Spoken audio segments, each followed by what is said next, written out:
खंड प्रधान सरपंच जी, जिला सचिव देश राज्य, सबसे पहले तो मैं माफ़ी चाहूँगा कि AI की ट्रेनिंग चल रही थी, उसके लिए माफ़ी। आज का जो मुख्य विषय है अपना यही कि अध्यापक साथियों को जागरूक करना कि हमारी कहाँ पे कटौतियाँ की जा रही हैं, हमारी क्या क्या मांगे हैं। सबसे पहले तो जैसे ये बताया कि हम निम्न स्तर से लेकर ही चले, जहाँ से बच्चे की नींव रखी जानी होती है। उन अध्यापकों को काफ़ी प्रताड़ना का सामना किया जा रहा है।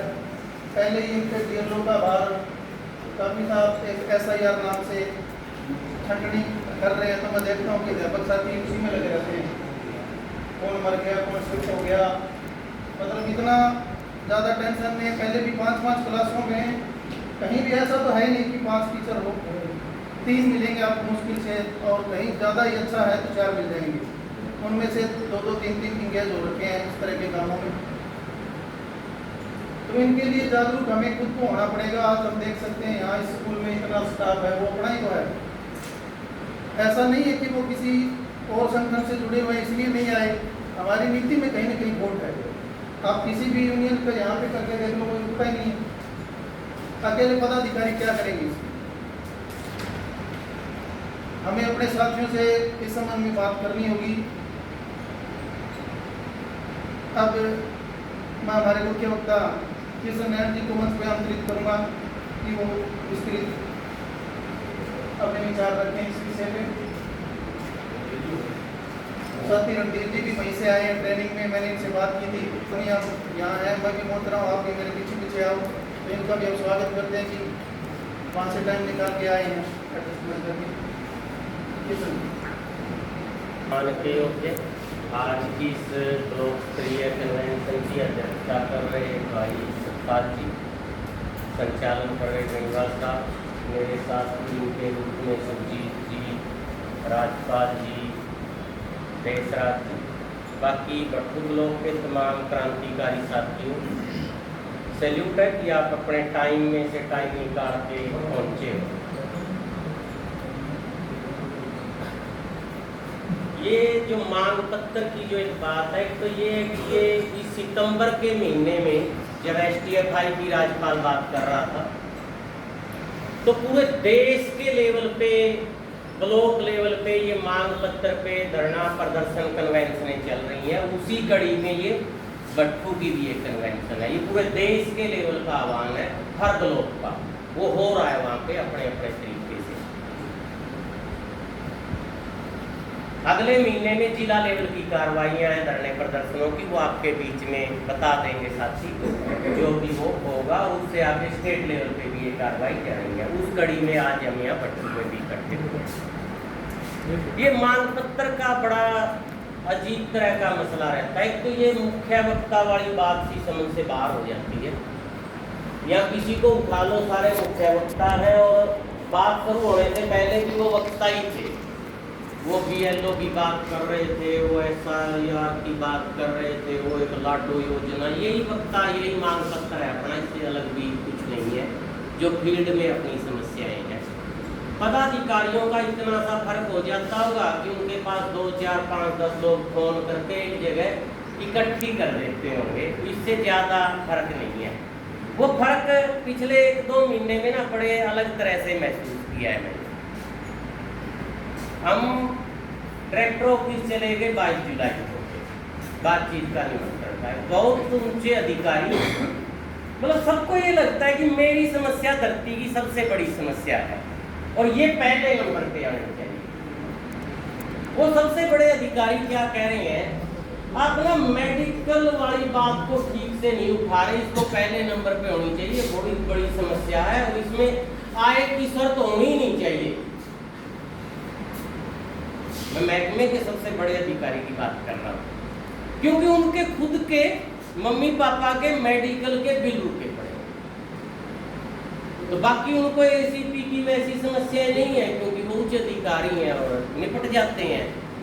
लेकिन वो पचड़े में कानून के में फंस गई, वो 3500 वाली स्कीम के पीछे से एक दूसरा एग्जाम्पल जो मेरे सामने आया, मैं केसीसी करवाने चला गया, वो खेती वाला लोन तहसीलदार के पास।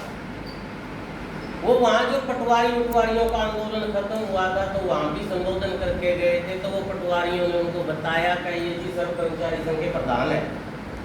तो कहता यार पहले तू आ क्या मान है तेरी केसीसी, और बाकी सारी खैर है, चाहे तू 10,000 रुपए चंदे के ले जा। पेंशन का मुद्दा उठा यार, पेंशन मिलनी चाहिए, पेंशन के बिना कुछ नहीं है। उसको लगता है भाई बस एक यही सबसे बड़ा मुद्दा, सबसे बड़ी मांग है, ये हल होनी चाहिए। उसी डायरेक्टर ऑफिस में जब हम सीटों पे गए तो दूसरे कर्मचारी वो कहते हैं आप ना मिल के जाना मेरे से, चाय पी के जाना, आप बिना चाय पिए चले जाते हो। हम समझने लग गए हैं डायरेक्टर ऑफिस में बातों को। इसका क्या मतलब है? इसका मतलब है कि मेरा भी दर्द है, सुन के जाना। तो हम चले गए उसके पास। हमें भी ये रहता है कि कोई ना कोई बात और दफ्तर की पता लगे जो छुपी हुई है। तो कहता है यार ये कच्चे कर्मचारियों का क्या दोष है, HKRN में लगा दिए, बताओ इसके लिए हमने ये कुछ किया था, आप इसको उठाओ। वो उसका दर्द है, हम भी उसी को इकट्ठा करके मांग पत्र में संजोते हैं। लेकिन क्या मांग पूरी होगी, सवाल ये है। मांग तो बहुत है, हर किसी के पास एक अलग मांग है, हर किसी के पास एक अपना अलग दर्द है, वो गलत नहीं है। कौन सी पूरी होगी, सवाल ये। कैसे उठाया जाए, कैसे रखा जाए। जो 5वें वेतन आयोग में 1 स्टेप अप आया, वो किस प्ली के साथ आया? क्या ये कहने से कि टीचर को 1 स्टेप अप मिल जाना चाहिए, क्यों वो कोई ज्यादा चीकना गड़ा है उसको 1 स्टेप अप मिल जाना, बाकियों को क्यों नहीं मिल जाना? मतलब क्या रीजन, क्या लॉजिक बने? हमारे बैनर पे भी आपको हमेशा लिखा मिलेगा, यही मांग पत्र बनाने का तरीका भी है, अध्ययन, अध्यापन और संघर्ष। मतलब जब अब हम आंदोलन में हैं, कन्वेंशन कर रहे हैं, मीटिंगें कर रहे हैं, धरना प्रदर्शन कर रहे हैं। आजादी के आंदोलन के समय भी लोग ऐसे ही कर रहे थे। वो भी कह रहे थे कि अगर हमारे हाथ में राज आता है, हम आजाद होते हैं, तो पढ़ाई में ये करेंगे, रोजगार में ये करेंगे, दवाइयों का ये करेंगे, रोडवेज का ये करेंगे, यातायात का। वो भी कह रहे थे ऐसी बातें जैसी आज अब हम कह रहे हैं। देश आजाद हो गया, आ गई अपने लोगों के पास जैसी बात हो गई। तब क्या सवाल आया? सबसे पहले क्या ये सवाल आया कि हरियाणा में 1 लाख लोगों को रोजगार देना है और चलो उनको मास्टर बना देंगे? मतलब ये सवाल आया होगा क्या? सवाल क्या है और सवाल की जान क्या है? सवाल तो ये आया होगा ना कि अब देश की जनता को पढ़ाना है, यही सवाल आया होगा। देश की जनता को शिक्षा देनी है, तो पहला सवाल क्या है? शिक्षित करना है या यातायात देनी है या बिजली देनी है? पहला सवाल तो यही पड़ेगा ना। जब ये सवाल आया कि देश की जनता को पढ़ाना है, तो फिर ये सवाल आया कि कैसे पढ़ाया जाए। कैसे पढ़ाया जाए का मतलब भाई स्कूल बनाओ, कुछ 4 दीवारियां बनाओ, कमरे बनाओ, कोई ब्लैक बोर्ड बनाओ, कुछ ढांचा खड़ा करो जहां बच्चे इकट्ठे हो पाए। तो ये दूसरा सवाल हो गया हमारा। पहला सवाल देश की जनता को पढ़ाना है, दूसरा सवाल उसके लिए कोई ढांचा खड़ा हो, कहीं कहाँ इकट्ठे हो बच्चे पढ़ने के लिए। अब तीसरा सवाल आता है, कौन पढ़ाएगा? ठीक है, हमने पढ़ाने के लिए ढांचा भी बढ़ा लिया, समस्या भी चयनित हो गई। उस समस्या को मीट आउट करने का पहला स्टेप आ गया कि एक ढांचा, एक स्कूल, एक 4 दीवारी, एक कमरा, कुछ चीजें एक जगह हो, वहां बच्चों को बुलाया जाए। अब तीसरा सवाल आता है कि इनको पढ़ाए कौन? टीचर रखे जाए। तो ये तीसरा सवाल है। पहले तो हम ये कह लेना चाहते हैं, हम अपने मांग पत्र में भी इसी हिसाब से बनाते हैं और हमारा नारा भी है। पहला सवाल नहीं है टीचर, पहला सवाल नहीं है कर्मचारी। अगर हम इसको पहला सवाल बनाते हैं तो गारंटी के साथ मानते हैं हम अपने अनुभवों से, कोई मांग पूरी नहीं है। यही हमारे मांग पत्रों में भी मिलेगा। वो गलत होगा, ठीक होगा, उसमें आप भी अपने सुझाव दूंगा। अब वहीं से पहली मांग शुरू हो जाती है कि शहरों में बढ़ी हुई आबादी में जहां 40 साल से कोई स्कूल नहीं खुला है, वहां नए स्कूल खोले जाए। अब फतेहाबाद जिला जो शहर है वो ऐसा ही तो नहीं था ना 40 साल पहले, या ऐसा ही था? अब उसके स्कूल कहाँ है? याद करो फतेहाबाद के स्कूल कहाँ है शहर के? भट्टू के कर लो, मैं भट्टू के बारे में ज्यादा नहीं जानता है, आप जानते हैं। शहर के बीच में, सेंटर में, उन गलियों में जहाँ साधन भी नहीं जा सकते ठीक से, क्योंकि उस समय तो वही गलियां खुली थी। अब वो फैलते फैलते 2 किलोमीटर उधर फैल गया, 2 किलोमीटर उधर फैल गया, और जहां वो तबका है जो प्राइवेट में नहीं जा, आउटर बस्ती में कौन आके बैठता है? बीच वाला तो और है ना, वो तो इतना महंगा है कि गरीब आदमी वहां बैठ ही नहीं सकता। जो आपके स्कूल में आना है वो कहां बैठा है, और उससे वो स्कूल की दूरी कितनी है? क्या वो स्कूल में जा सकता है? पहली जरूरत क्या है? बच्चों को पढ़ाना है। क्यों रखी हमने ये पहले? भाई जब वो पहला काम पहले होगा तभी तो तीसरे की जरूरत पड़ेगी। अगर पहला ही पहले नहीं होगा तो तीसरे की जरूरत कहां पड़ेगी? पड़ेगी तीसरे की, कोई जरूरत नहीं पड़ेगी तीसरे की। बच्चे ही ना हो स्कूल में तो क्या हम ये मांग कर सकते हैं कि हमें नौकरी दी जाए या हमें सेवा में रखा जाए?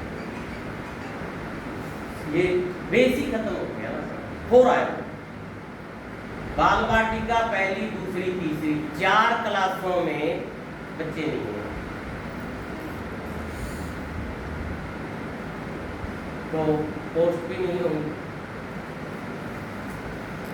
अब सबको लगता है मेरी मांग 10वें नंबर पे है, मेरी मांग 12वें नंबर पे है, सर्व कर्मचारी संघ, अध्यापक संघ हमारी मांग। तो ये किसकी मांग है? पहली है। इसका मतलब ये तो किसी सिंगल टीचर की भी मांग नहीं है, क्योंकि इसको मैं तो मेरी मांगता नहीं। मेरी मांग तो तहसीलदार की मांग क्या थी कि पेंशन, वो हमारे उच्च अधिकारी की मांग क्या थी? मेडिकल रिम्बर्समेंट, वो उसके नीचे मातहत की मांग क्या थी? कच्चे कर्मचारियों को बता, और तमाम मांगे होंगी, किसी का दर्द आ जाएगा। लेकिन जब ये बच्चे नहीं है तो क्या इनमें से कोई पूरी होने की संभावना है? और वो स्कूल नहीं खोले जा रहे, और पुराने स्कूल जाए वहां उनमें आने वाले बच्चे नहीं है। समस्या बड़ी है, और उसका हल क्या हो? पहली मांग क्या बढ़ेगा? हम यहाँ अब वो पहली मांग बढ़ जाए, आउटर बस्तियों में स्कूल कब खुल सकते हैं? जब सरकार मुक्ति खोले, वो तो जरिया नहीं है। कुछ इन्वेस्टमेंट करे, कोई जमीन एक्वायर करे, वहां कोई ढांचा बनाए, तभी तो संभव है। तो हमारी दूसरी मांग यही है जो कोठारी आयोग के टाइम पे 1964 में माननी थी सरकार ने, कि जीडीपी का 6%, केंद्रीय बजट का 10% और राज्य बजट का 30% शिक्षा पे खर्च होना चाहिए। तब ये कह के छोड़ दिया था कि अभी शुरुआत है, हमारे पास इतने संसाधन नहीं है, हम पंचवर्षीय योजनाओं के तहत एक एक स्कीम को सपोर्ट कर रहे हैं। अभी खेती को कर रहे हैं, अब नहरों को कर रहे हैं, अब औद्योगिकरण को इस पंचवर्षीय योजना में लेंगे। हाँ, ये मांग सही है, ये मांग जायज है।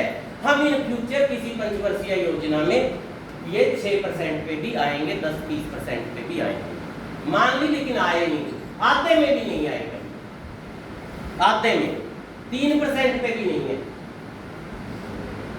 अब दूसरी मांग ये, अब ये मांग किसकी है? क्या ये मांग गलत है? वो स्कूल ना खुले वहां जहां बच्चे हैं, जहां बच्चे हैं वहां गांव में रोजगार नहीं बचा। आपको भी पता होगा कितने लोग खेतों में इंगेज होते थे, किसान के अलावा कितना गांव उनके साथ सहायक के रूप में होता था। अब वो किसान ही खाली है, सहायक वाली तो बात हो गई। वो रोजगार की तलाश में आउटर बस्तियों में चले गए। आउटर बस्तियों में कोई स्कूल नहीं है। इसी कड़ी में जब हम थोड़ा आगे आके और देखेंगे इसको, टीचर की डिमांड कहां से होगी? गैर शैक्षणिक काम बंद हो। अब वो उसमें आप एक एक को उठा लो, BLO की उठा लो, SIR की उठा लो, जनगणना की उठा लो, उठा दो, हम उसको एक में ले लेते हैं। भैया ऐसे तो फिर एक ही मांग रहे हैं। कितने खतरनाक है ये। हमें ये लगता होगा ये हमारे ऊपर काम का बोझ है, ऐसा लग सकता है हमें, लेकिन ये उससे कहीं ज्यादा खतरनाक है। हम समझे कि ना समझे पता नहीं। ये सीधा सीधा जो बच्चे आ रहे हैं उनको स्कूलों से भगाने की बैकडोर योजना है। टीचर ना खड़ा होने दो सामने, काम ना होने दो घर पे, कितने दिन चर्चा चलेगी? हमारे बच्चे की चर्चा चले, आज तेरा टीचर आया था ना, काम करवाया था ना, कितने दिन भेज देंगे? कितने?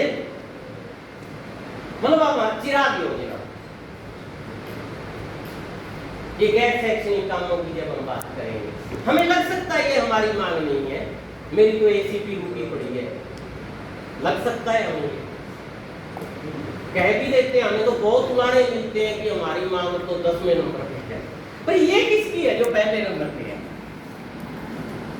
तेरा एक अलग से दर्द होगा, हम उससे मना नहीं कर रहे हैं, वो सच्चा दर्द है, वो सही है, उससे मना नहीं है, लेकिन पहले तो जो पैरों के नीचे से जमीन खिसक रही है वो जन सेवा के लिए स्कूल है, जनता की सेवा के लिए स्कूल है। वो जनता की सेवा की मांग अगर पहली ना करें, अगर हमारी मांगों में जन सरोकार ना हो, जनता का भला ना जुड़ा, मेरी तनख्वाह मेरी तनख्वाह मेरी तनख्वाह, और जनता कहीं जुड़ी नहीं है, तब फिर वो अप्रोच बनती है जो पूंजीपति बनाते हैं हमारी बात, खरीदी लेते हैं, फलाना दिख रहा है, तो देश में कुछ नहीं होता।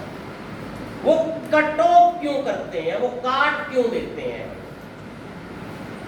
वो काट हमें इसीलिए देते हैं कि इनको कुचलना पड़े तो दर्शक ताड़ी बजाने वाले चाहिए, और अगर दर्शक डरे उठाने वाले हो गए तो काट पाएंगे।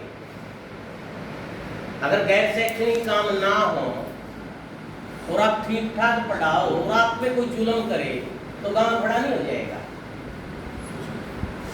मतलब हम सीधा सीधा देख पाते हैं, हम थोड़ा घूम के नहीं समझ पाते चीजों को, इसलिए हमारे मांग पत्रों में ये मांगे इस रूप में आती है।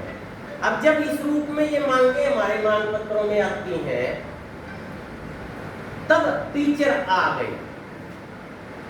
आने के बाद फिर जो वो 5वें वेतन आयोग पे भी बात कही थी, हमारे दूसरे राष्ट्रपति जिसके नाम पे हम शिक्षक दिवस भी मनाते हैं, राधाकृष्णन ने भी जो बात कही थी, भाई एक असंतुष्ट शिक्षक बच्चों को संतुष्ट नहीं कर सकता। अब क्यों पक्का होना चाहिए? एक तो ये भी पक्का होना चाहिए, और हम उसकी प्ली भी दूसरे तरीके से देने लग जाते हैं। चूल्हा नहीं चलता, चूल्हा तो गांव में जाके देख लो कितनों का ही नहीं चलता होगा, नहीं है। हमारे से कम इनकम के लोग कितने ही होंगे, नहीं होंगे। ये प्ली तो फिर वहां भी फिट है। इसके साथ जोड़ के देखें तो फिर आपकी मांग अलग कैसे हुई, आपकी मांग जायज कैसे हुई? हमारी मांग इसलिए जायज है कि हमने हमारे सामने बैठे हुए बच्चों को संतुष्ट करना है। अगर हमारे दिमाग में, टीचर के दिमाग में बच्चे की फीस की, बिजली के बिल की, मम्मी पापा की दवाई की, बरसात में गिरते मकान की, अगर ये चिंताएं होंगी तो जिस लक्ष्य उद्देश्य के लिए आपने जन सेवा शुरू की है कि सब बच्चों को पढ़ाना है, जिसके लिए आपने ये ढांचा खड़ा किया है, जिसके लिए हमें रखा गया है, वो पूरा नहीं होगा। और इसका बड़ा एक संजीदा सा मेरा अपना पर्सनल अनुभव है। नवोदय में पढ़ती थी गुड़िया हराखेड़ी, वो 20-22 तारीख को पेपर खत्म हो जाते हैं जनरली सब जगह, 25 तक। गुड़िया का फोन आ गया, क्या पापा हमें ना टीचरों ने 4 दिन के लिए फ्री कर दिया, 31 को रिजल्ट आएगा, तब तक हमारी छुट्टियां ले जाओ। अब मैंने सोचा बच्चे छुट्टियों के लालच में होते हैं, पता नहीं फ्री किया ना किया है, टीचर से पूछ लेता हूँ। मैंने मैडम को उनको फोन मिला लिया, माँ जी ऐसे ऐसे सोफी का फोन आया था, क्या बच्चों की छुट्टी कर रहे हो क्या? क्या सर छुट्टी तो बाद में बताऊंगी, पहले मेरी 1 तारीख को नौकरी खत्म हो रही है, मेरा कॉन्ट्रैक्ट 31 मार्च तक का है। आपके आस पड़ोस में कोई ऐसा प्राइवेट स्कूल या कोई ऐसी संस्था है क्या जहाँ मेरे को 1 तारीख को काम मिल सकता है? क्या वो मैडम गलत थी? क्या उसने मेरी समस्या का हल किया? क्या वो कर सकती है? क्या उस मार्च या फरवरी या जनवरी के बाद जब उसको 31 मार्च नजर आने लगा, उन 3 महीनों में उसने मेरी गुड़िया को संतुष्ट किया होगा? क्या वो कर सकती है? वो तो मेरे सवाल पे सवाल कर रही है, जवाब तो गायब है। आपके साथ भी होंगे एग्जाम्पल। ये है पक्का क्यों कर दिया जाए? पक्का इसलिए नहीं कर दिया जाए कि इसका चूल्हा नहीं चल रहा है, पक्का इसलिए कर दिया जाए कि इसके साथ जन सरोकार जो जोड़ के चली थी सरकार, जनता का भला, वो भला नहीं हो रहा कच्चे कर्मचारी से, हो नहीं सकता। वो नई संस्था नया स्कूल ही पूछेगा, फिर वो पेपर की तैयारी नहीं लगा रहेगा अगले कंपटीशन के लिए, वो 100% कैसे दे देगा क्लासरूम में? तो सवाल दूसरे तरह के हैं। मांगे जो है वो जन सरोकारी मांगे हैं, हमारी जनता से जुड़ी मांगे हैं हमारी।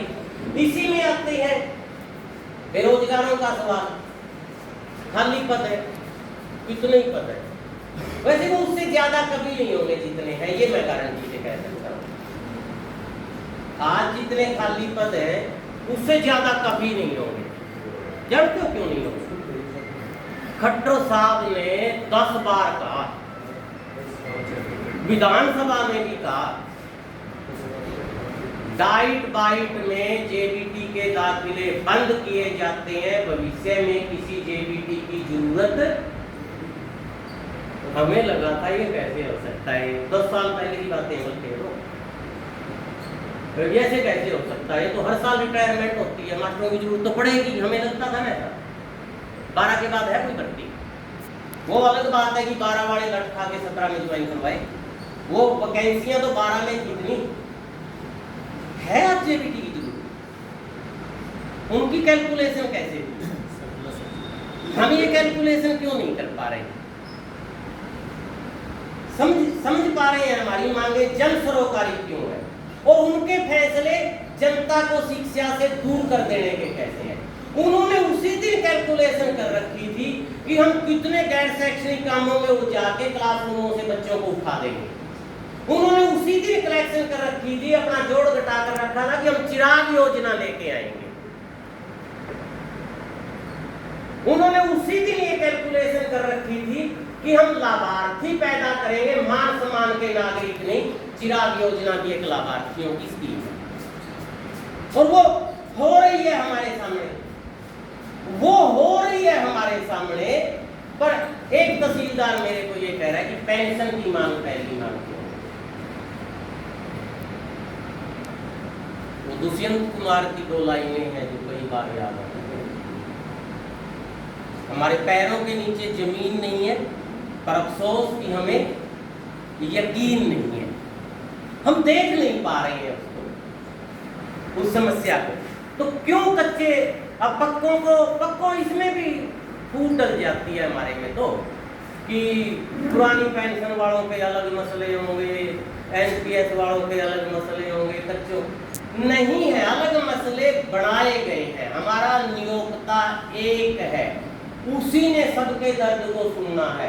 और वो ऐसा नहीं कि ये बाय चांस ऐसा हो रहा है, वो जानबूझ के ये फ्रैक्शंस डाल रहा है, वो जानबूझ के कच्ची भर्तियां कर रहा है, वो जानबूझ के पेंशन नहीं दे रहा है। फील्ड में साथी ऐसा कहते हैं, कई बार कहे तो इतना जायज मुद्दा है, यूनियन रखती नहीं होगी। मतलब जब पीएफआरडीए बिल पास हुआ, कब हुआ आइडिया रखो? 13 में लागू, 4 एक एक 4 थे। उन्होंने तो दोनों की कैलकुलेशन 4 में कर ली थी ना, क्या फायदा क्या नुकसान, किसको फायदा किसको नुकसान, बड़ा सारा। वो तो लोकसभा में चर्चाओं के बाद हुआ ना, या वो अनजाने नहीं हो गया होगा, या पुराने नए का अध्ययन नहीं किया होगा उन्होंने, क्यों बदला उन्होंने, कोई तो मंथन रहा होगा ना। फिर भी साथियों को लगता है नहीं, बताया ही नहीं कि पेंशन क्यों जरूरी है, नहीं तो सरकार लागू करी, ऐसा लगता है कई बार। बहुत सी मांगों पे साथी कह देते हैं इसके बारे में आपने बात ही नहीं चलाई होगी, इसलिए नहीं मान रहे। और आप देखो 4 से लेके 13 तक कितने साल हो गए, 9। अध्यादेश 6 महीने का होता है, 6 महीने से ज्यादा उसकी उम्र नहीं होती। अध्यादेश का मतलब ये होता है कि अभी संसद सत्र नहीं चल रहा है, ये बहुत जरूरी बदलाव करना है, नियम लेके आना है, हम सत्र के इंतजार नहीं कर सकते, हम ये अध्यादेश से ये नियम बनाते हैं और देश की जनता को ये गारंटी देते हैं कि जैसे ही अगला संसद सत्र बैठेगा हम उसमें 6 महीने के अंदर अंदर इसको विधिवत सब लोगों से मंजूरी लेके बिल का रूप दे देंगे, उसको कहते हैं अध्यादेश। उसके बाद कितनी बार बैठे होंगे भी, 4 के बाद 13 तक। अध्यादेश की उम्र तो 6 महीने है, क्या उस पर मंथन नहीं हुए होंगे, क्या सरकार ने ऐसे ही कर दिया होगा। 18 अध्यादेश आते हैं, क्योंकि 6 महीने बाद उसकी म्याद खत्म, फिर अगले दिन कहते हैं अगले 6 महीने के लिए अध्यादेश, फिर अगले 6 महीने के लिए अध्यादेश, फिर अगले 6 महीने के लिए अध्यादेश। वो पूरी सोची समझी रणनीति से चल रहे हैं। कच्चों का भी वही है, उनको लगता है कि ये गलती से लग गए, कौशल योजना गलती से आ गई, गैस योजना जैसे गलती से, ऐसा कुछ नहीं है। अब तो वो खुलेआम कहते हैं ना कि हमें सार्वजनिक खर्च को घटाना है। जब आपको 2-1% कोई डीए मिलता है, कुछ होता है, तो अखबारों की, मीडिया की, नेताओं की, टेलीविजन की सुर्खियां क्या होती हैं, सरकारी खजाने पे पड़ा इतने 1000 करोड़ का कौन है वो बोझ, ये बैठा वो बोझ, और हमने ये बोझ कम करना है। कैसे? 50-55 वाली चिट्ठी से। कौन है 50-55 वाले? इनकी 25 साल नौकरी होगी या 50 की उम्र होगी, मतलब पुरानी पेंशन वाले, मतलब ठीक ठाक तनख्वाह वाले, मतलब एक के बदले में बोझ कैसे कम होगा? आ रही है समझ? हमें लगता है कि ये यूं ही होगा, ऐसे ही चलता होगा, इसलिए हम मांग पत्र में जन सरोकार को ऊपर लेके चलते हैं। जनता का भला अगर नहीं जुड़ा होगा आपकी मांगों से तो वो नहीं पूरी हो सकती। पेंशन भी वहीं से जुड़े, उसकी प्लीज क्या होंगी, उसके पीछे के लॉजिक क्या होंगे। ये 5वें वेतन आयोग में भी एक ही बात कही थी हमारे साथियों ने, वो ये कह रहे थे टीचर को 1 स्टेप अप क्यों चाहिए, बिजली वाले को क्यों नहीं चाहिए, रोडवेज वाले को क्यों नहीं चाहिए, नगर पालिका वाले को क्यों नहीं चाहिए भी? वो इसलिए नहीं चाहिए, इसलिए अलग से टीचर को चाहिए, जो साथियों ने बड़ी गहन स्टडी से कोठारी आयोग से उठा के लेके आए थे, जिसमें सिफारिश की थी पर किसी ने माननी नहीं थी, 86 की शिक्षा नीति में भी नहीं माननी थी, और 91 के एलपीजी की नीतियों के बाद तो 92 में भी संशोधन कर दिया था। उन्होंने कहा था कि बाकी कर्मचारी और टीचर में फर्क है, हम पहले से डिसाइड नहीं कर सकते। बिजली वाला कर सकता है कि ये स्क्रू ऐसे ही कसा जाएगा, पंखा ऐसे ही बनता है, तार ऐसे ही लगता है, वो पहले से डिसाइड है। लेकिन एक क्लासरूम में यहाँ से ज्ञान वहाँ ट्रांसफर करना एक पल का भी पहले से डिसाइड नहीं है। यहाँ एक आदमी ने साबुन बेचों की आग लगा दी, किसी डीजे वाले का गाना सुन गया, लाइट चली गई, तो वो सारे बच्चों का ध्यान डिस्ट्रैक्ट होता है, उसको दोबारा खींचना पड़ता है नए तरीके से। हमें पढ़ के भी आना होता है, और सारी तैयारियों के बावजूद हर पल अपना तरीका बदलना पड़ता है, क्योंकि पहले से हम डिसाइड नहीं कर सकते 11:03 पे लाइट जाएगी तो क्या करेंगे, हमें नहीं पता जाएगी कि नहीं जाएगी, हमें नहीं पता इस बात का। और उसको कोई बच्चा नया ही सवाल कर दे जो हमने सोच रखा उससे हटके, तब हमें नई रणनीति अपनानी पड़ेगी। हर समय सृजन करता है टीचर, इसलिए वो दूसरों से अलग है। और उन्होंने कहा था, वो ठीक कह रहे थे राज्यपाल जी, कि आपने 15 मिनट लिए थे, पौना घंटा हो गया, लेकिन आपकी बातें जायज है, आप रुक क्यों गए? तब उन्होंने यही कहा था, रुक तो इसीलिए गए कि 15 मिनट दिए थे, पौना घंटा हो गया, लेकिन बात तो रहती है कि चलो आप पूरी करो, हम आपकी रिकमेंडेशन को भेजेंगे। फिर उन्होंने कहा था, हमने अब तक कारण बताए क्यों अपग्रेड हो, अब हम ये बताना चाहते हैं कि क्या अपग्रेड हो, हमारी मांग कब निकल रही है, पहले क्या था उसका हिस्सा, उसकी जरूरत क्यों है, वो जन सरोकार से क्यों जुड़ी है, वो जनता से क्यों जुड़ी है, वो पढ़ाई से क्यों जुड़ी है, पहला हिस्सा क्या था, क्यों माननी गई वो इसलिए नहीं माननी गई कि टीचर को 1 स्टेप अप चाहिए, ये कोई चीकना थोड़ा ही इसको 1 स्टेप अप किया जाएगा, कारण है उसके पीछे, और वो जनता से जुड़े कारण है, और तभी मिला था वो, और वो फिर 7वें में भी मिला, और अब ये सुनिश्चित है कि वो मरने तक मिलेगा, क्योंकि 2 स्टेप अप है तो अब ही चलेगा। और ये बात STFI के बनने से पहले कोई नहीं समझा पाया था किसी वेतन आयोग को।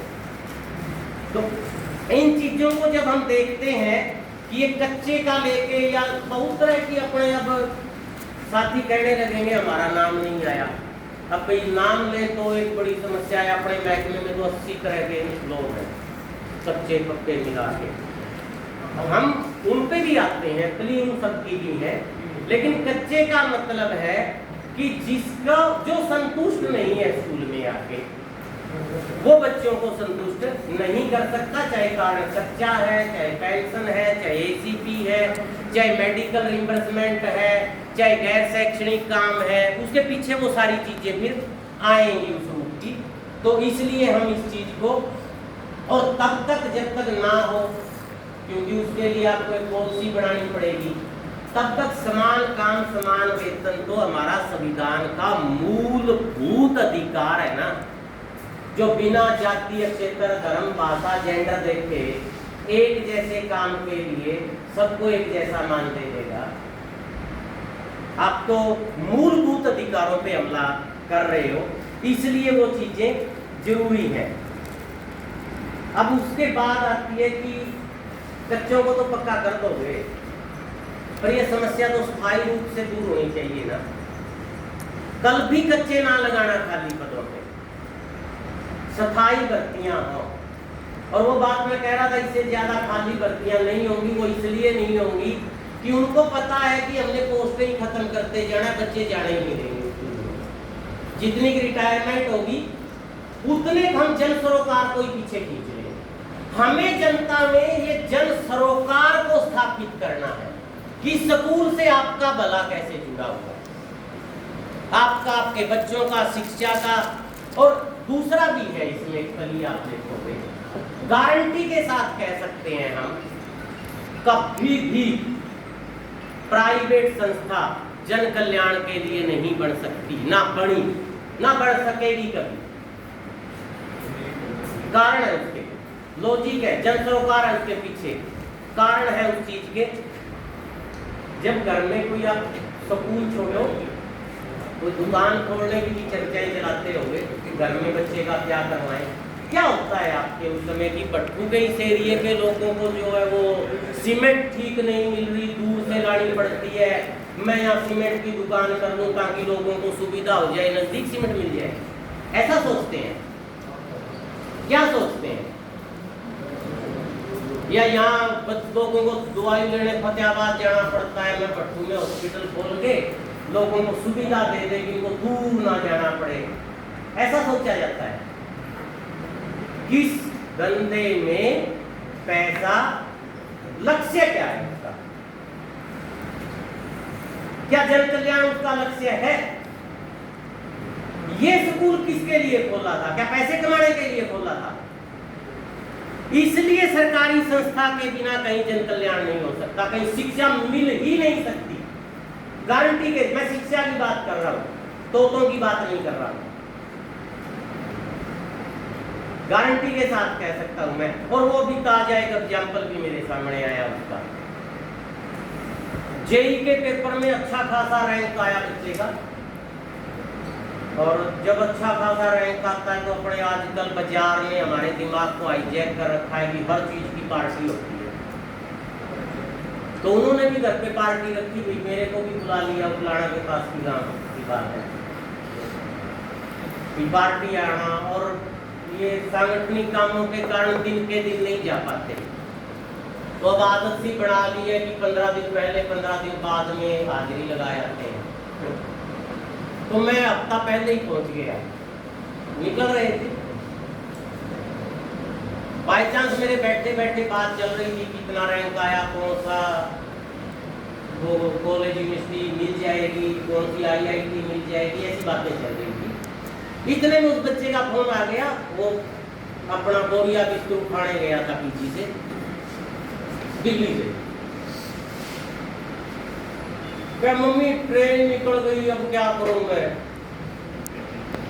बड़ी समस्या हो गई।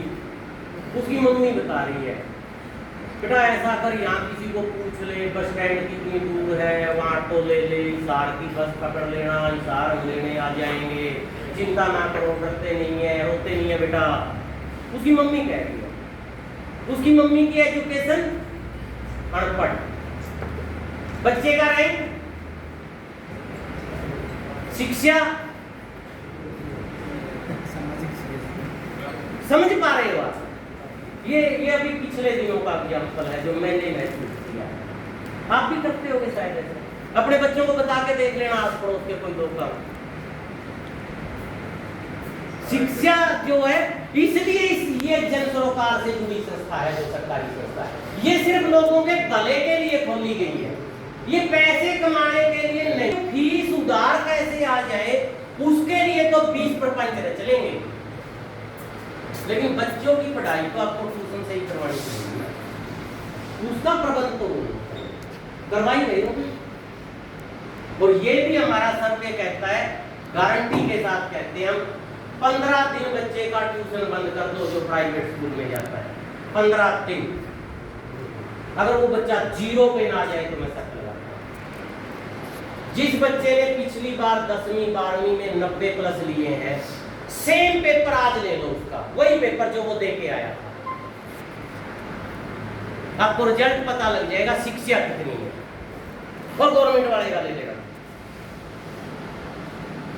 नहीं हो सकती वहां पे शिक्षा, दिखावा कितना भी हो सकता है, चकाचौंध कितनी भी हो सकती है, बाकी चीजें कितनी भी हो सकती हैं। हॉस्पिटल की तो बात ही ना करना, आप घुटना चेक करवाने जाओगे तो दिमाग का भी ऑपरेशन संभव है, क्योंकि वो होगा ही किसी और मकसद, लक्ष्य पे ही जाएगा ना मैक्सिमम कोई चीज, उससे इसकी तो शिकायत भी संभव है, उनकी तो शिकायत भी संभव नहीं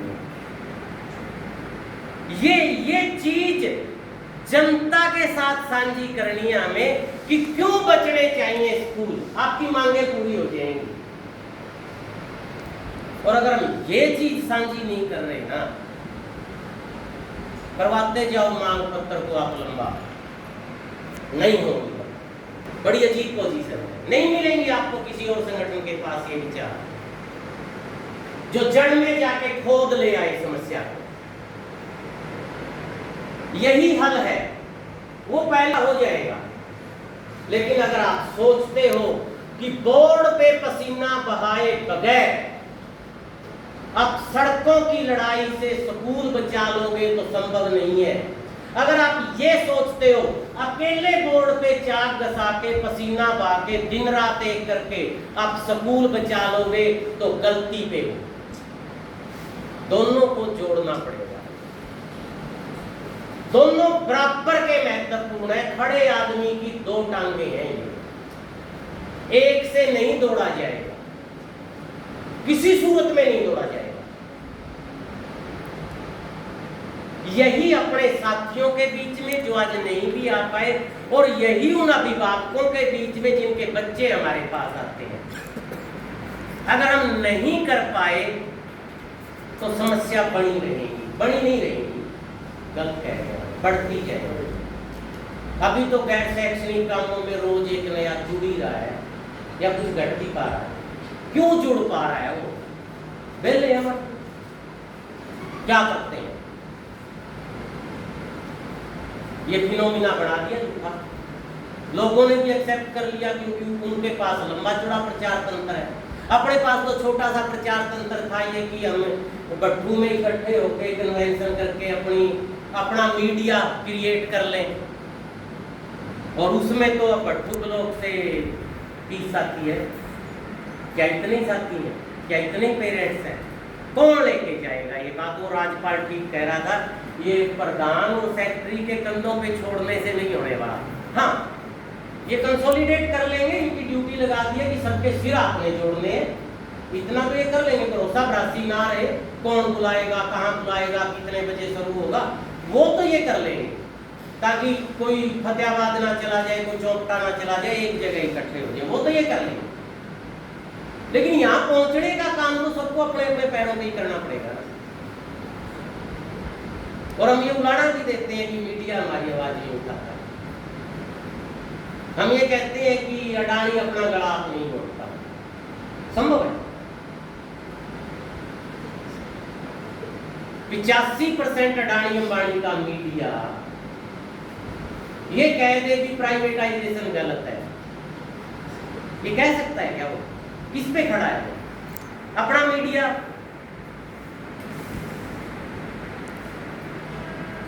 कैसे प्रचार करें, कैसे फैलाएं, ये थोड़ा जो ये कंधों के ऊपर 8-7 किलो वजन है, इसका यूज करने की बात करना चाहिए, सबको करना चाहिए, नहीं तो बचना कोई नहीं है। देर सवेर आगे पीछे ऊपर नीचे हो सकती है चीजें।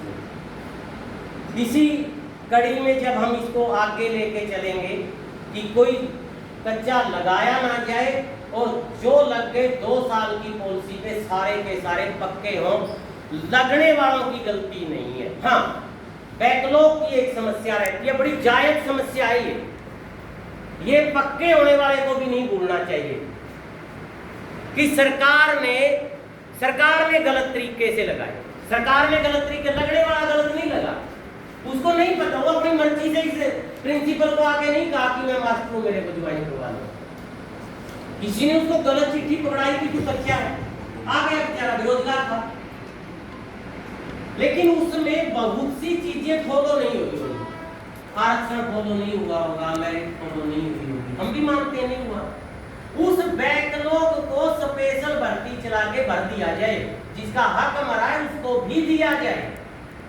अगर हम सोचेंगे हमें उसका क्या है, मैं होना चाहिए, ये मैं जब तक हम में नहीं बदलेगी बढ़ना, इसको हमें समझना पड़ेगा। हमें लग सकता है मेरे को क्या है, नहीं है तो फिर वो दूसरी टीम में है। जब 25 साल की नौकरी 50 साल की उम्र पे आपको हटाया जाएगा तो वो ताड़ी बजाने वालों में है। अब वो किस टीम में होने चाहिए? बड़ा विजन लिया जाए कि ना लिया जाए?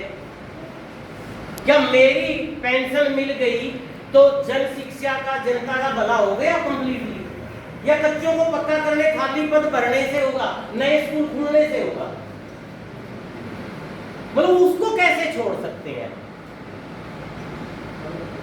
ये चीजें हमें सोचनी पड़ेंगी अपने अपने। मेरे कहने से भी मत मान लेना, अपने आस पड़ोस में थोड़ी नजर भी करके देखना, कितनी सही कितनी गलत, कितनी उचित कितनी अनुचित। तो थोड़ा ये माइंड अप्लाई उस रूप का भी हमें करना पड़ेगा। पहले तो नौकरी कॉन्ट्रैक्ट पे की, कच्चे कर्मचारी लगाए जाते, अब तो काम कॉन्ट्रैक्ट पे। शहर की सफाई व्यवस्था कॉन्ट्रैक्ट पे है, दे दिए इतने लाख रुपए। अब हमें नहीं पता वो एक आदमी रखेगा, 2 रखेगा, मशीन से करेगा, कि कभी कभी करके खाना पूर्ति करेगा, काम ही कॉन्ट्रैक्ट पे। क्या उससे जनता का भला होगा? यहाँ हमारे शिक्षा के बहुत से काम कॉन्ट्रैक्ट पे कर दिए, अपने बैंक में एसएसए का तोड़ रहे हैं, ठेकेदार को दे देते हैं, इससे ज़्यादा की रकम नहीं। क्या उससे भला, क्या ठेकेदार का मकसद है कि ये कमरा चूना नहीं चाहिए, गिरना नहीं चाहिए, अच्छी चीज़ बन जाए? मैंने तो बहुत टीचरों को देखा है उसकी चीज़ों से दूसरी चीज़ें भी सुधारते हुए।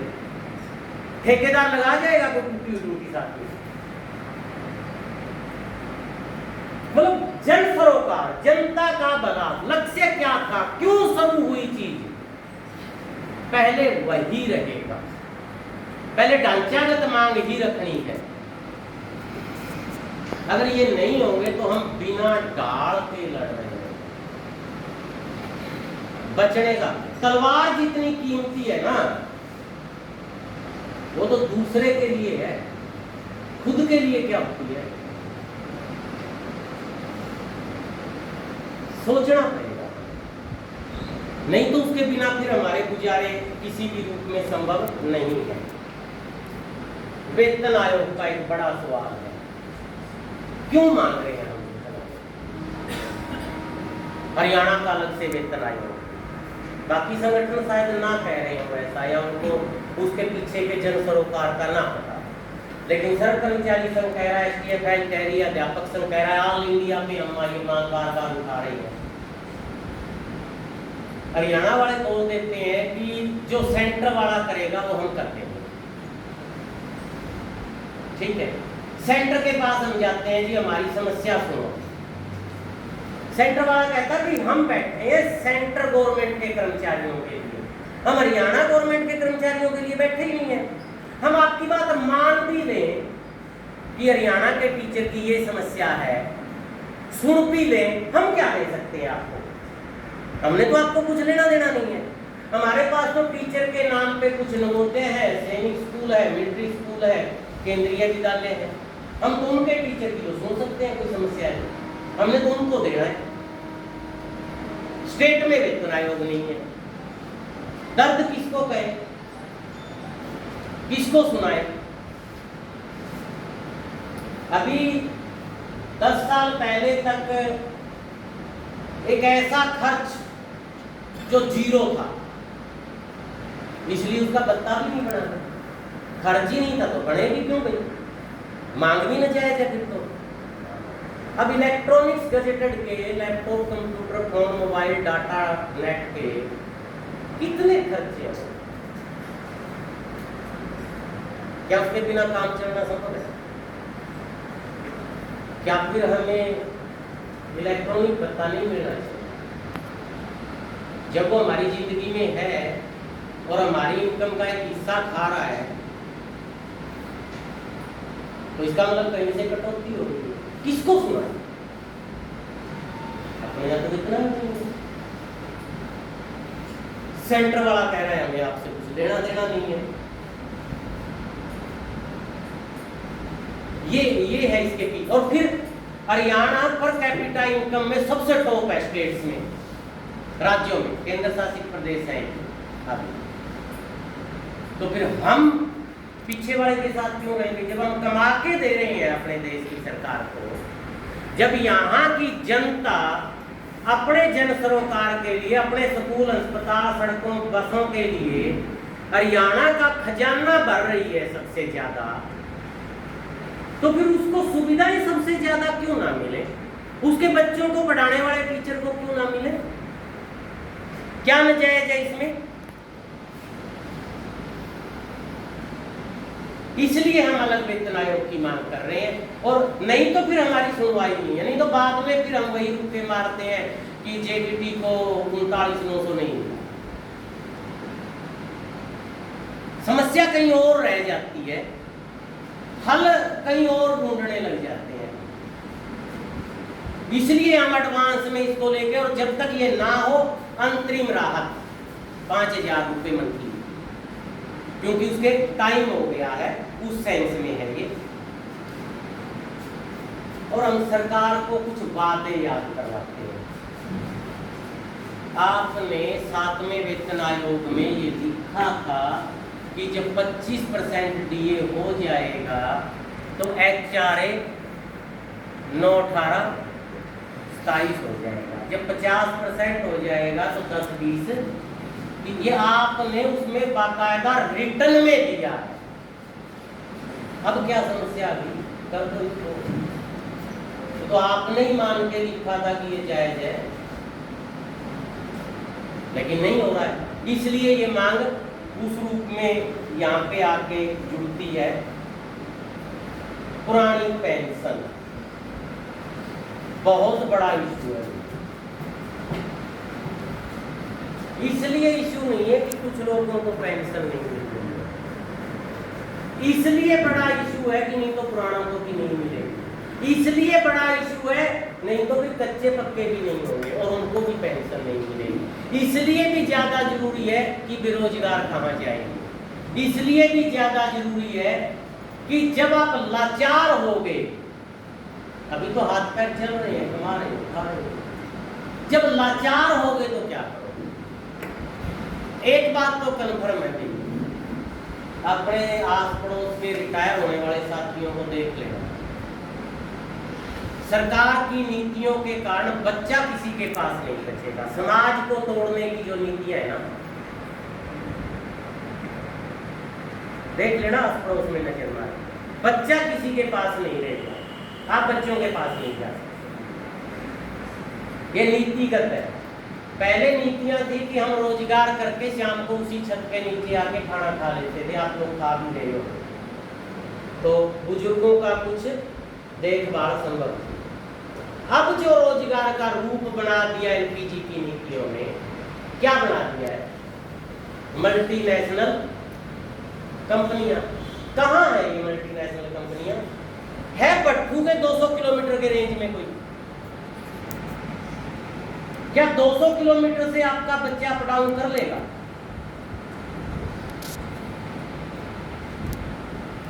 मेरा गुड़गांव है, मेरा बेंगलोर है, हमारा मुंबई गया है, कलकत्ता गया है, नोएडा में बैठा है, आप जा सकते हो? नहीं। चले भी जाएंगे, ज्यादा नहीं कहता मैं, उस दिन जितनी उम्र बची होगी उससे आधी हो जाएगी। अगर 10 साल की बची है तो 5 साल में मर जाएगी। हमारे लिए वहाँ पे वो जड़ें नहीं है जो हमें जिंदगी के खाद पानी देती है। यहाँ तो गली में जाते जाते 10 जगह राम राम श्याम श्याम है, उसके मरकज में जाके आना, उसका शादी का न्योता आया है। वहाँ ना तो बच्चे घर पे हैं, ना पड़ोसी को जानते हैं, दीवार की तरफ मुंह करके कितनी देर बैठे रहेंगे। और ये एक सामाजिक प्राणी की शर्त है कि वो अकेला रो भी नहीं सकता, दीवार की तरफ मुंह करके हंस के दिखा दो, कितनी बड़ी खुशी हो जाए। हमें समाज चाहिए होता है। घर में कोई मर भी जाए ना, तब भी तब तक आंसू या रुलाई नहीं टूटती जब तक कोई अपना नहीं दिखता है, और उसके दिखते ही रुकती नहीं है। ये आपके अनुभव होंगे सबके। उन नीतियों के कारण ये भी संभव नहीं है, और फिर पेंशन भी। क्यों समाज को तोड़ने की और ये चीजें हैं? वो एक दोस्त पीछे सी बात कर रहा था, उसके घर बैठे थे मैं, उसके 2 बच्चे कनाडा चले गए, एक बच्चा नीट की तैयारी कर रहा है। ऐसा सा लगने लग गया 5-4 साल में कनाडा वाले बच्चे तो आएंगे नहीं, और इसको भी पता नहीं कहाँ क्या काम मिलेगा, लगता है वृद्धाश्रम में जाना पड़ेगा। माँ उसकी जरूरत नहीं है, इसी घर के बाहर लिख लेना वृद्धाश्रम, यहाँ कोई नहीं आने वाला। यही वृद्धाश्रम है जहाँ हम रह रहे हैं, सारे के सारे बच्चे नहीं रहेंगे यहाँ, ना रह सकते हैं, जो पेट पालने की व्यवस्थाएं नीतियों के साथ हो रही है। हाँ, ये चीज अपनी जगह सही है और बात अपनी जगह सही है, समस्या भी मेरी है। संग्रिया जाना है मुझे, साथी याद करवा रहे हैं, भूल गए नहीं भूला भाई, लेकिन वहां जाके भी यही काम करना है, वो भी अधूरा छोड़ आऊं, ये भी अधूरा छोड़ जाऊं, ये भी ठीक नहीं लग रहा है। और ले अगर आप लोग इजाजत देंगे तो, नहीं तो जहाँ कहोगे वहां बंद है, क्योंकि हम टीचर, हम जानते हैं कि मेंटली वर्क धक्के से नहीं हो सकता, इसके लिए मेंटली संतुष्टि ज्यादा जरूरी होती है। कैशलेस चिकित्सा, देखिए आप इस मांग को खड़े ना हो आप, बैठ जाओ, प्रेशर हो जाएगा। बिना चिट्ठी जारी किए, बिना कानून बनाए आपका मेडिकल बंद कर दिया। आपको पता है कोई कानून बनाने की जरूरत नहीं है, कोई बंद करने की, चिट्ठी जारी करने की जरूरत नहीं। और मेडिकल बंद, वो कभी की 3500 रुपए की कैब है मंथली की, और वो छत के आके लग गई। अब 3500 हर घर में बुढ़ापा पेंशन हो गई मम्मी पापा की, तो किसी को नहीं मिलेगा। ना नियम बनाया, ना कानून, ना हमने छीनी, ना कुछ बात, लेकिन बंद सबकी। और हमारे उच्च अधिकारी रो रहे हैं कि कैशलेस की मांग को 1 नंबर पे लेके आओ, क्योंकि उनके मम्मी पापा भी उनके बेटे हैं। मतलब किस तरीके से बंद होती है चीज। आई कोई चिट्ठी की पेरेंट्स का मेडिकल रिइंबर्समेंट बंद है, होगी बंद। समझ पा रहे हैं हम इसको? हम इस मेडिकल रिइंबर्समेंट की मांग कैशलेस के रूप में तो करते हैं, लेकिन उससे पहले हम और मांग करते हैं, और गले से उतारने की चीज है। 2-2.25 लाख पक्के कर्मचारी हैं, 2.25 लाख कच्चे कर्मचारी जिनको कोई मेडिकल। इन 2 लाख लोगों की दवाई का प्रबंध करके क्या जन सरोकार हो गया? जनता का भला हो गया? क्या जनता हमारी इस मांग का समर्थन करेगी? तो क्या सरकारी अस्पताल में सबके लिए उस 5 रुपए की पर्ची पे सारी सुविधाएं हों, हमें क्यों जरूरत पड़े मेडिकल रिइंबर्समेंट की? क्यों जरूरत पड़े हमें? हम चाहते ही नहीं। अब सुविधाएं तो दे दो, और सारी जनता को दे दो भाई। क्या वो शौक में दवाई खाते हैं क्या जनता के लोग कि सस्ती मिल रही है, फ्री मिल रही है कैशलेस में, चलो 10 टिक्के लगवा देते हो? ऐसा तो नहीं होगा ना।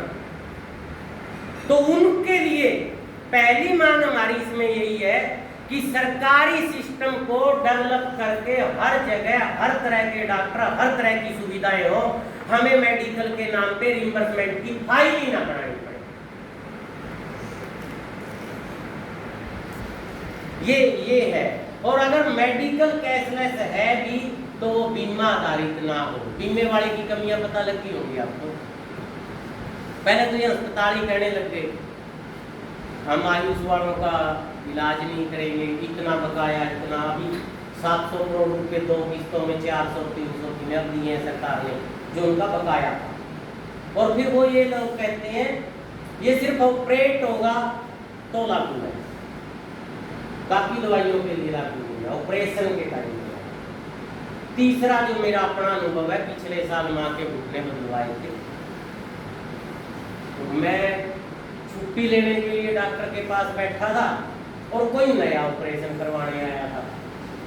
वो चर्चा कर रहा था, कह कि आयुष्मान है, कह भाई देख आयुष्मान में सरकार डालती है देसी घुटने, उनका बिल देती है, मैं उनकी गारंटी नहीं लेता हूँ। आप कहते हो तो मैं डाल देता हूँ। मैं डालता हूँ अमेरिकी कंपनी जॉनसन के घुटने, उनकी मैं गारंटी दूंगा। अब हो दिया बीच, मरीज भी साथ सुन रहा है, 1-2 गांव का कोई रिश्तेदार भी खड़ा है। तो क्या करना पड़ेगा जी? उसके लिए ना आपके 80,000 रुपये अलग से लगेंगे एक घुटने में, बाकी कैशलेस से निकाल रहे हैं। ये बीमा आधारित जो स्कीम है, जो मैंने अपने बैठे बैठे देखा सुना, मतलब ये स्कीमें जो आ रही है ना, भले की नहीं आ रही कम से कम, बिना जनता के नहीं, वो लंबा हो जाएगा। चलो बाई के घुटने का मेनिस्क रिपेयरमेंट का माइनर ऑपरेशन कहते हैं, घुटना ना बदलना पड़े, शायद काम चल जाए। कोई छल्ला होता है, कहते हैं वो टूट के ऐसे हो गया, हम इसको दोबारा गांठ के ऐसा कर देंगे और घुटना ठीक हो जाए। हालांकि हुआ नहीं बिल्कुल भी ठीक, वो करवा चुका मैं 31 मार्च को। चलो पहले हमने डॉक्टर से सारी बात कर ली, भाई कितने रुपए में होगा? जी 1.5 लाख में हो जाएगा। माँ उसके अंदर हम जो ये 2 MRI करवा के लाए हैं ये भी शामिल करोगे ना, ये तो हम पैसे दे आए कि हाँ ये भी उसके अंदर इंक्लूड हो जाएंगे, ऐसा प्रावधान है। माँ हमारे पास 1.5 लाख से ज़्यादा कुछ नहीं है लेने को, हमारे पास था 3 लाख का कॉर्पोरेट कार्ड। उसकी बेटी जो है भाई की वो JSW में है, उसके बेस पे पापा का करवा रहे थे, वो खेती करता है वैसे। तो वहाँ हमें और भी ऑपरेट करवाने हैं, 1.5 लाख से ज़्यादा हमारे पास नहीं है, और भी घर में इलाज करवाने हैं। करो ना 1.5 में सब हो जाएगा सब, चलो हो जाएगा। हो गए दाखिल, ऑपरेशन हो गया, तीसरे दिन छुट्टी देने लगे। छुट्टी देने लगे तो हमारे पास फोन में मैसेज आया 2,26,000 कार्ड से निकलवा दिए। तो वो कह रहे हैं जाओ जी आपकी छुट्टी होगी ना, हमें बिल दो।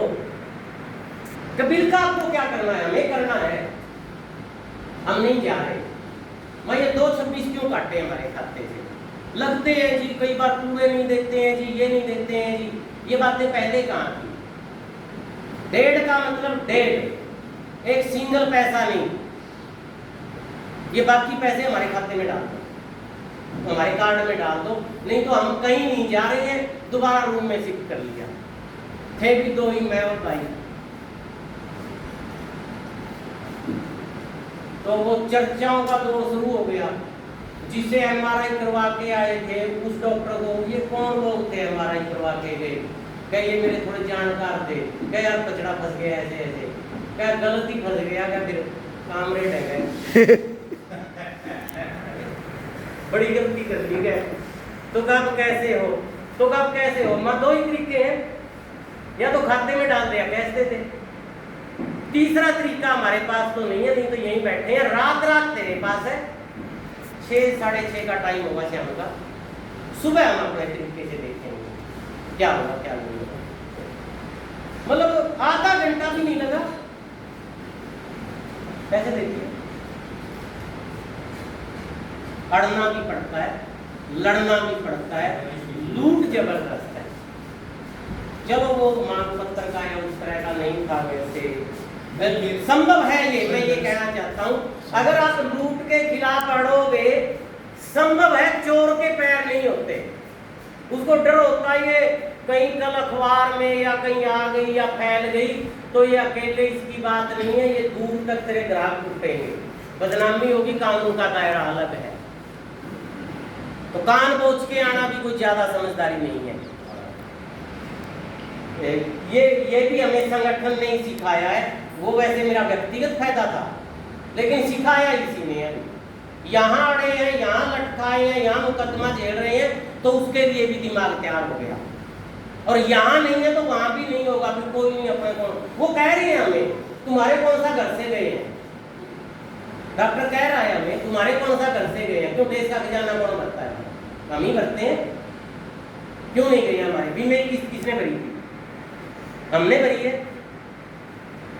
जो कार्ड लिया है तो मतलब वो करते हैं कोशिश, और हम भी छोटी बातों पे संतुष्ट होके आ जाते हैं कई बार। तो ये इसके लिए जो है पदोन्नति का एक मसला, एक सिंगल पैसे का खर्च नहीं है, एक सिंगल पैसे प्रमोशन में। वो पहले से नियम डिसाइड है कितने % किस पोस्ट पे पदोन्नत होगा, पहले से डिसाइड है। एक पैसे का भी खर्च नहीं है सरकार का, फिर भी कितनी पोस्टें खाली रहती हैं। ये हुड्डा साहब ने तो हिम्मत कर ली बाद में, शुरू में बड़ा चाव था, दौड़ धूप करके BA भी मैंने तो लगने के बाद की, B.Ed की, MA की, प्रमोशन लेंगे, दिन रात एक किया। किसी ने 14-15 साल पूछा ही नहीं, चाहती नहीं पूछी, सेकंड ACP मिल गई। अब कह रहे हैं मैं यार क्या बन बचा इसमें, अब क्या बच गया मैं इसमें? क्यों? मतलब जबकि डिसाइड है इतने %, इतने कब की हो जानी चाहिए थी। इच्छा ही बढ़ गई, JPT है ठीक है, क्या फर्क पड़ेगा। वो जो था वो उमंग वो उस तरह की नहीं रही उस रूप में। तो ये जो है हर प्रमोशन के साथ एक अलग बेनिफिट की भी बात है, ये उस रूप में हो जाए तो ज्यादा अच्छा है। तबादला नीति 2 नीतियों पे और बात करूंगा, 1-2 बात छोड़ के बैठ जाऊंगा, कुछ आपका सुनेंगे। 100% लोगों की बदली करनी है, फायदा उसका बच्चों को फायदा है। क्या 100% टीचर चाहते हैं ट्रांसफर करवाना? क्या ये लोगों की पेरेंट्स की डिमांड है कि 100% मास्टरों को बदल दिया जाए? किसकी डिमांड है? क्या ये शिक्षा व्यवस्था के भले में से निकली हुई डिमांड है कि इससे कोई शिक्षा का भला हो जाएगा? फिर क्यों 100% मास्टरों को ड्राइव में से निकालना है? हम इसका विरोध करते हैं। भाई जिसकी जरूरत है उसे एप्लीकेशन ले लो, लॉन्गर स्टे को उठा दो, ओके हम मानते हैं उठा दो, लेकिन उसकी पहले शर्त ये होगी उसकी जगह कोई आना चाहिए। कोई आना भी नहीं चाहता, आप उठा भी रहे हो, उसका क्या तुक है? और 15% लोग हैं ट्रांसफर चाहने वाले, क्यों 100 के 100 को धक्के खिलाए जा रहे हैं? और पूरा साल चलता है, दिसंबर में होगी, जनवरी में लिस्ट लग जाएंगी, फरवरी में, मार्च में सबकी हेडिंग क्या थी? मैं तो मार्च वाली हेडिंग को सोच के भी काम किया था, 31 मार्च तक सबके ट्रांसफर कर दिए जाएंगे, सारे खाली पद भर जाएंगे। ट्रांसफर से खाली पद भरते हैं, आप समझना ही हेडिंग को सच में भर देते हो। ट्रांसफर ड्राइव के साथ 30,000 पोस्ट खा जाएगी। उनकी आइडियों में बहुत कुछ छुपा होता है, पर थोड़ा सा समझने के लिए मशक्कत करने की जरूरत होती है। तो वो अभी इस नीति का ऑनलाइन ऑफलाइन का क्या मसला है? ऑनलाइन का तो इतना सा मसला है कि वो थोड़ा जल्दी हो जाएगी, कैलकुलेशन कंप्यूटर कर देगा, हाथ से आपको एक की मेरिट वैलिड देगा, और तो कोई फर्क नहीं है। ऑनलाइन का वंडर बना दिया, बच्चों की जरूरत शिक्षक की जरूरत गौण हो गई, जो पहली थी, जो जन सरोकार से जुड़ी थी, जो जनता के भले से जुड़ी थी। कौन करे इसका प्रचार? हम भी क्या कहने लग जाते हैं फील्ड में जो समस्या आती है, इसमें ना ये पॉइंट और जुड़वा दो जी, अरे ये सारी गलत है यार, इसमें क्या जुड़वा दे? एक जुड़वाएंगे दूसरे को कपेच आ जाएगी, दूसरी जुड़वाएंगे तीसरे को कपेच आ जाएगी। मतलब जरूरत नहीं है तो ये क्यों हो? सवाल तो ये है। और ये जो ट्रांसफर हो, अब आप बताओ, यहाँ इस भट्टू स्कूल में कुछ समस्या होगी, टीचर की समस्या, किसी क्लास की, बच्चे की, कुंती की, सड़क की, कमरों की, कोई समस्या होगी, वो सीएम साहब को ज्यादा पता है, शिक्षा मंत्री को ज्यादा पता है, एसीएस या डायरेक्टर उसको ज्यादा ठीक से पहचान के दूर कर सकता है, या डीओ या भट्टू का पीओ या स्कूल का प्रिंसिपल? कौन जानता है उसको बारीकी से? कौन हल कर सकता है उसका सही से सही सुझाव? कौन कर सकता है? क्या यहाँ के टीचर और स्टाफ नहीं कर सकते? क्या पीओ को नहीं पता भट्टू ब्लॉक की समस्या का? तो हम कहते हैं ये विकेंद्रीकृत हो। पहले भट्टू ब्लॉक की ट्रांसफर भट्टू का पीओ करे, भट्टू के अंदर जो रहना चाहते हैं वो ज्यादा अच्छे से समझता है समस्या को, उससे बच्चों का भला होगा, टीचर्स का भी भला होगा। और जो भट्टू से बाहर जाना चाहते हैं, टुहाना से बाहर जाना चाहते हैं, ऐसे टीचरों की डीओ डीडब्ल्यू लेवल पे हो जाए, वो ज्यादा समझते हैं हमारे किस ब्लॉक में क्या कैसी समस्या है। जो जिले से बाहर जाना चाहते हैं वो डायरेक्टर करें, वो भी एलिमेंट्री का डायरेक्टर, सेकेंडरी का। एसीएस को क्या मालूम है इस मामले में? क्या शिक्षा मंत्री को मालूम है इस मामले में? ये क्यों बना रखा है आपने इतना बड़ा ढांचा? तो शक्तियों का विकेंद्रीकरण हो। यहाँ हम जीत सकते हैं, रो सकते हैं, पीओ को अपनी समस्या बता सकते हैं, मेडिकली बता सकते हैं, वो भी रोज रोज का हमें जानता है, समझ सकता है कि नहीं इसकी ऐसी ये जेन्युइन समस्या है। मतलब ये मांग ट्रांसफर को लेके हम कर रहे हैं, इसको लेके आप भी अपने सुझाव उसमें जो देंगे। और ट्रांसफर के बहाने जो एक रैशनलाइजेशन होने लगा है वो भी बड़ा खतरनाक है। मतलब बाकी चीजों की तरह देखा जा रहा है, बस की तरह, पंखे की तरह बच्चों को, टीचर को। 2 स्कूलों के बच्चे जोड़ दो, मैक्सिमम और मल्टीपल यूज करना है टीचर का, मैक्सिमम और मल्टीपल यूज, समझते हो आप? जिसको लेके कोर्ट में चले गए, गैर शैक्षणिक काम ना लगाए।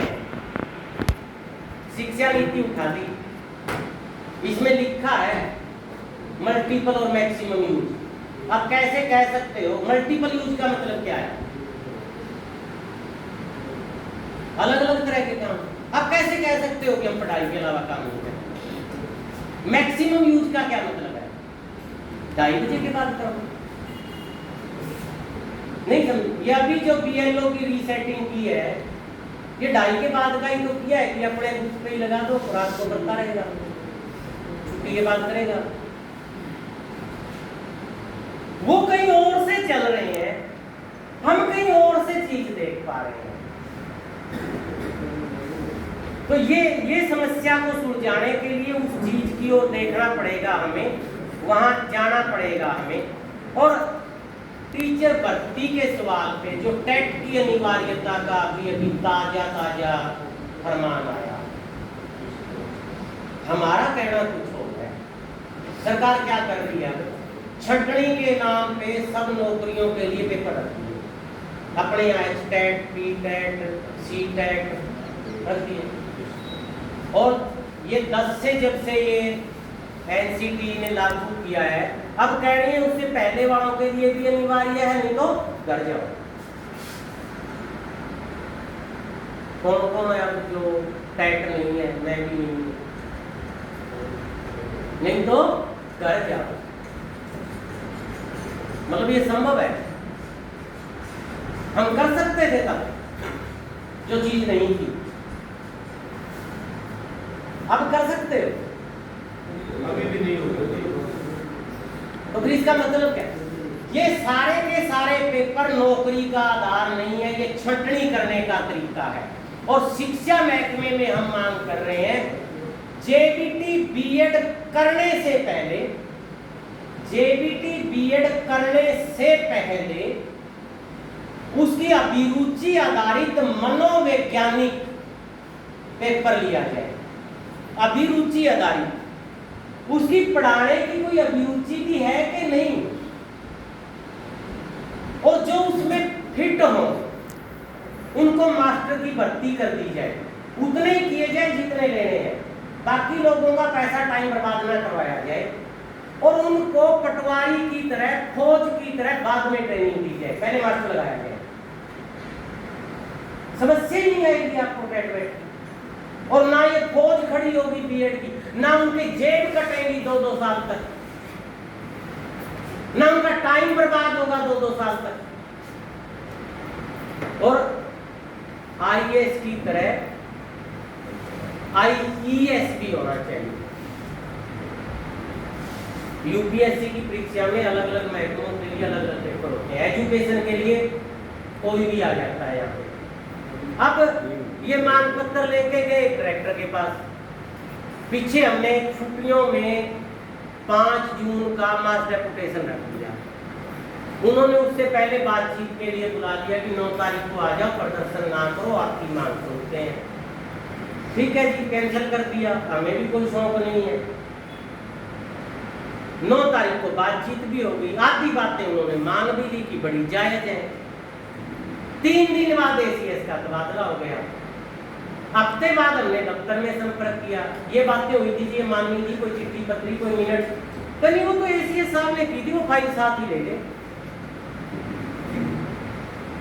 अब नया अधिकारी आएगा, हर बार होता है हमारे साथ भी, नया अधिकारी आएगा, मैं तो नया हूँ जी, मेरे को महकमे का नहीं पता है, मैं पहले पता कर लेता हूँ क्या क्या समस्या कैसे होगी, क्या नियम कायदा कानून, एजुकेशन का भी पता नहीं है।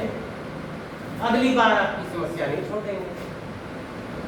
2-3 महीने तो वो जब तक आंदोलन प्रदर्शन ना करो मीटिंग का टाइम नहीं देता।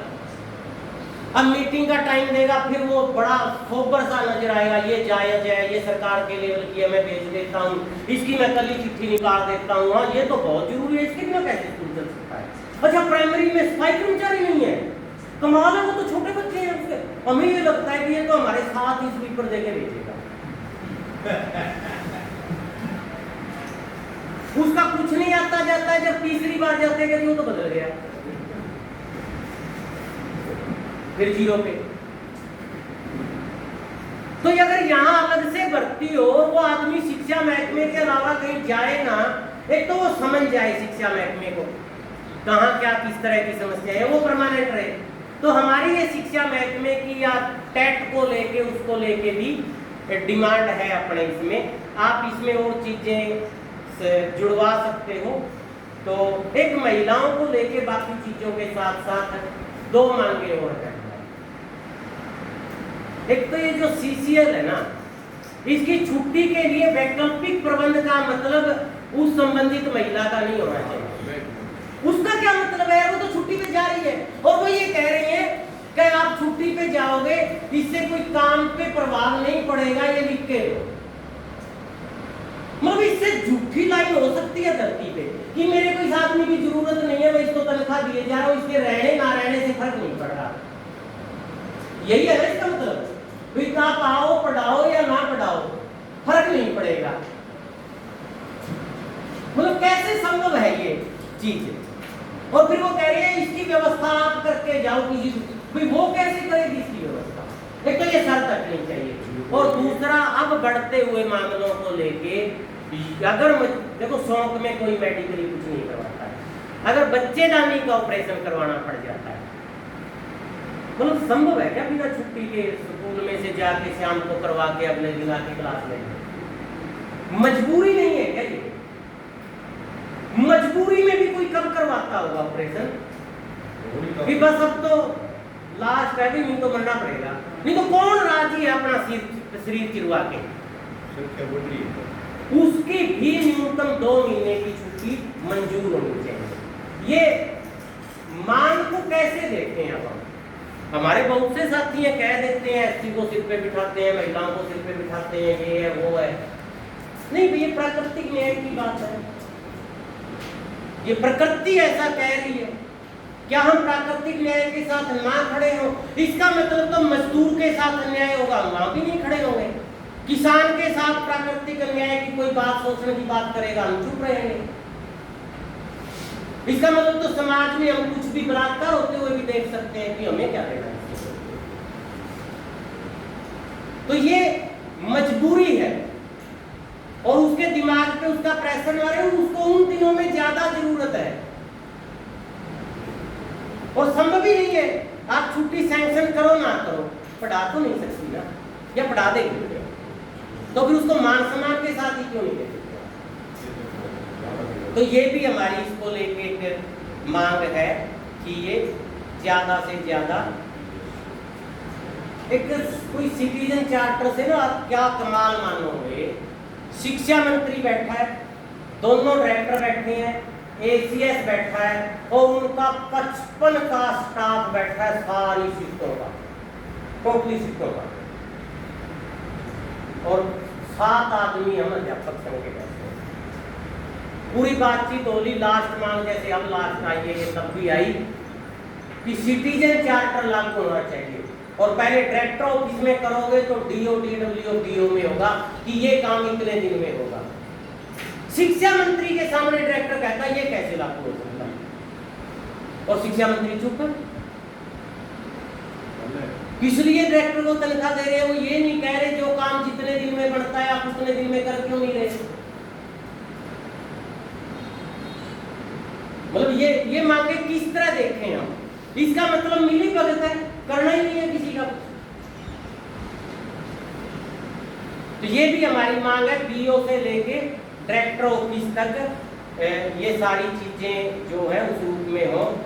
और शिक्षा नीति की जगह पे कोई वैकल्पिक शिक्षा नीति, जन सरोकारी शिक्षा नीति हो। ये शिक्षा नीति स्कूल बंद करवाने की शिक्षा नीति है, जो पैसे दे सकता है उसके लिए शिक्षा देने की नीति है। ये शिक्षा नीति सरकार से जनता पे बोझ डालने की नीति है। साफ है कि सरकार बजट नहीं देगी। लास्ट लाइन में कहूं, आपको लगता होगा कि ऐसा संभव नहीं है।